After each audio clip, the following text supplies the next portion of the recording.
Hey everybody, and welcome back to my channel. So it is Friday night and I'm in the middle of campus. There are tons of people walking. I think frat house just walked by screaming and yelling and I don't know what, but it's a very lively Friday night tonight. And I have Uber Eats, Doordash, and my brand new app GrubHub on. And let me tell you, I had it on from where I'm staying to the drive to the campus, and I had orders coming in like crazy, and between all three notification sounds I was like, oh my god, it was driving me crazy. And I'm just like, you know, I'm sure I'll get used to managing the three apps, but it's been quite a while since I've had these orders coming in like crazy. As you know, if you've been watching my channel, it has been dead in my home market, so I might go 30 minutes before I even get a $2.75 offer coming in. So, woo, this is a lot, but that is good. So, I guess the college kids have money and they want to spend it using these apps and tip, hopefully. So, since this is my first attempt at running all three apps at once, I want to do a little experiment. So, I'm in a market 160 miles from home. I'm not familiar with it at all still. I was here a few months ago. I wouldn't say that I know it very well. And when I was here, college was not in session, so it wasn't that busy. Right now, what I want to do, and I think this is a good tip for a lot of people who are new to the food delivery apps, is just kind of see what your market has to offer. So I have all three apps up and running, and I just want to compare and contrast which ones would be worth my time. Because honestly, I don't know if I want to have all three apps running all the time. I'm sure that if I accept one, I'm going to forget to, you know, turn off the other ones, and it's going to be crazy. But here I am. I mean, I'm sure I'll get used to it, but for now, for my first night, it's a lot. And I just want to see, on a Friday night, in the middle of college town, what app is going to be worth it the most. So which one should I focus on the most? So we're going to compare and see if I could determine what app might be the best one to focus on, especially on a Friday night. So let's see what Uber Eats, DoorDash, and GrubHub have to offer. Which one do you think will be the best? Okay, I am back from my Friday night experiment, and let me tell you, the orders were coming in hot, okay? In 1 hour, from 7:30 to 8:30, I got 40 offers sent to my phone between GrubHub, Uber Eats, and DoorDash. The app with the most orders offered was GrubHub with 18, DoorDash came in second with 14, and Uber Eats came in last, only offering 8 orders in that hour. So just for the sake of research, how did everything pan out? I'm gonna go ahead and break down all the offers sent to me, the total payout of all offers, and the total miles driven for all offers as well. So, we'll start with GrubHub, who sent me 18 offers.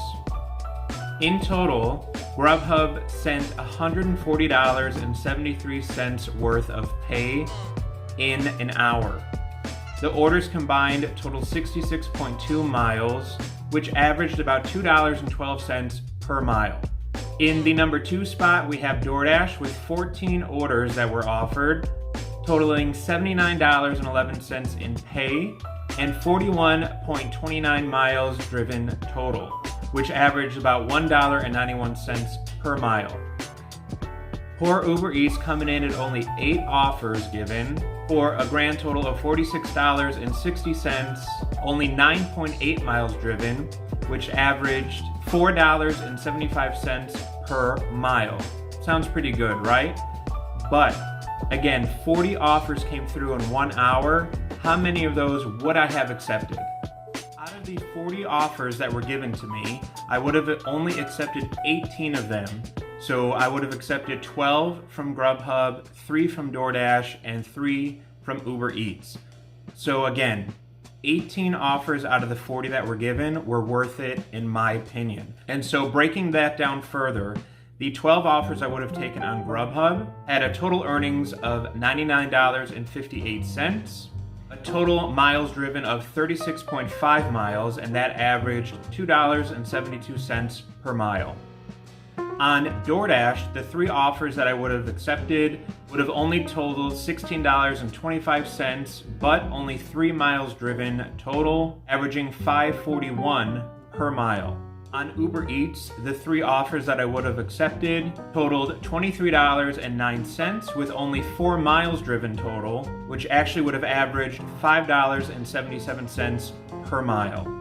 Again, I'm getting the mileage average just by what the app was telling me. So my location to the restaurant to the customer. These miles do not account for me driving back to the hotspot. I do want to let you guys know that all of these restaurants pretty much on one strip in the campus area, give or take a couple blocks. So had I taken all of these offers, I doubled the miles. So in reality, out of the 12 offers on GrubHub with 36.5 miles, I would double that with drive back from the customer drop off to going back to the next restaurant's offer, which means in total I would have probably averaged more realistically about 73 miles. To account for wherever I was at the customer drop off, I would get a new order and then drive back to the hotspot. So I doubled it at about 73 miles, which then would only earn me $1.36 per mile. On Doordash, those 3 offers, which only totaled 3 miles, I doubled that to 6 miles, and that would have averaged $2.70 per mile, which is still really good. And then Uber Eats, those 3 offers I would have taken, averaged only 4 miles, but I doubled that to 8 miles, which earned me $2.88 per mile, which again is a really, really great ratio. So what I can tell in this area that I'm in, the Champaign-Urbana area, it seems that outside of the college campus, that people in this area who order food are doing it on GrubHub, hence the high miles. A lot of these offers were going out to the residential areas far away from campus, hence all the high miles, but higher tips. The Doordash and Uber Eats offers really seem to be coming from within the campus, hence all the very low miles. So what this is telling me, at least, especially on a Friday night, these students are ordering from Uber Eats and Doordash. I don't know if GrubHub is not popular amongst younger people or, I'm not really sure why that is, but I do find it very interesting that the majority of GrubHub orders that were given to me were not really being delivered within the campus to college students. So if I'm looking for a higher payout, I would definitely go with GrubHub, as that would earn me the most money, but that would give me the most miles driven. If I'm looking to keep my miles low to really keep the greatest profit, I would probably go with Doordash or Uber Eats. It would be a lot of smaller paying offers, but very short distances. Some of these were going 0.6 miles, 0.8 miles, literally around like 2-3 blocks away from the restaurant. So if I can knock out 4 or 5 of those an hour at $5 or $6, I can make $25 or $30 an hour, keeping that in mind. These GrubHub orders where one might be $13 going 6 miles, that might take me 20 minutes to do, in which case I may only be able to do 3 offers if those higher payout, higher mileage offers were coming in consistently on GrubHub. So again, I just wanted to do this because I am in a new market, and the last time I was down here, college was not in session. So I really wanted to see what it looked like. And these orders were coming in non-stop for sure.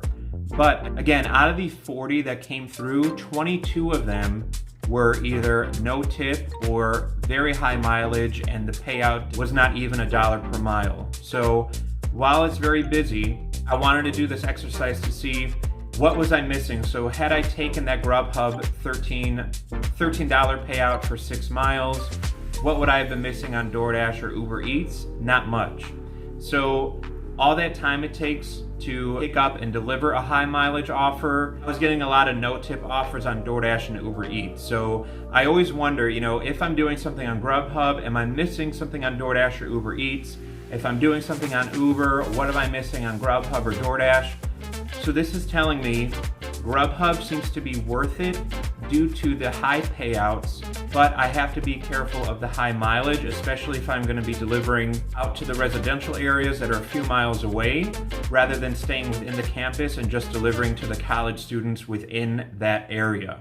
On GrubHub, out of all of the offers that I would have accepted, the average order was $8.29, and the average miles per order was 3 miles. So because the mileage is longer and it would take more time, if I average 3 GrubHub orders an hour, I could have earned $24.87, driving about 9 miles, which would have averaged about $2.76 per mile, which definitely beats my $2 per mile minimum. So on Doordash and Uber Eats, because the mileage was so low, I did an average of 4 orders per hour. So out of the ones I would have accepted on Doordash, the average was only $5.41, and the average mile was 1 mile. So had I taken 4 of those, I would have earned $21.64, going about 4 miles, which would have averaged $5.41 per mile, which is amazing. But that is a little more work doing those 4 offers for a little less money than GrubHub only doing 3 offers and just driving a little bit more. And Uber Eats, so this was the slowest of the night. Again, only 8 orders came through in an hour, but the average of the 3 that I would have taken was $7.69 an order, averaging about 1.3 miles per order. So had I gotten 4 good Uber Eats offers, I had the potential to make $30.76 in that hour, driving about 5.2 miles, would have earned me $5.91 per mile. That is pretty darn good. But what this is telling me is that DoorDash is probably going to be the least profitable, because it seems that in this area, the non-tippers are the ones who use DoorDash. Either the non-tippers or the very low tippers are on DoorDash. GrubHub by far had the best payouts, and Uber Eats came in second. So if I personally had to pick an app to pause, it would probably be DoorDash, just due to the very low payouts, even though the mileage was low as well. All the offers that I would have accepted on DoorDash were under $6, and there's just something, and this is me personally, that just doesn't feel right doing anything for less than $6, even though one of them was $5.25 for 1 mile, or $5.25 for 0.8 miles. Just, the fact of looking for parking, going into the restaurant, picking it up, going back to your car, driving to the customer's house, just doing all that for less than $6 is just something that doesn't feel worth it to me, and that is my worth, that I don't really want to go through all that effort of doing something for less than $6. But I have done it, especially because it has been so slow. I've definitely taken orders for $5.25, $5.75 if they are very short miles, just so I can hit an hourly goal that'll make it worth it for me. That is just my opinion, and you guys are free, of course, to do whatever you'd like to do out there. I'm just sharing what I think would work best for me. So I'm curious, have you guys ever done an experiment like this, where maybe you go out for an hour and have all your apps running and just decline everything that comes in, only for the sake of seeing what is it out there that your market is telling you? So if you have done this, what have you learned? What apps seem to be the best for you? What apps have the best payout? How do you feel about high mile offers? Do you take them?